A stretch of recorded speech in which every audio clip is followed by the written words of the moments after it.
हा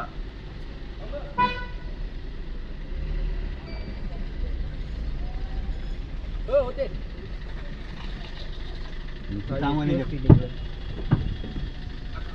आता गाडी पाय कुठे आहे? हॅलो हॅलो हा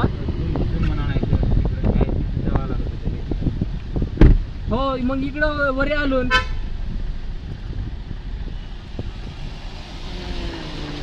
हो नाही उजव्या साईडने इकडे आलो वऱ्या चाललो म्हणा घरी हो हा रस्ता असेल आसवला का पेट्रोल पंप आहे ती पेट्रोल पंप या पिवड्या बिल्डिंग जवळून का पेट्रोल पंप पेट्रोल पंप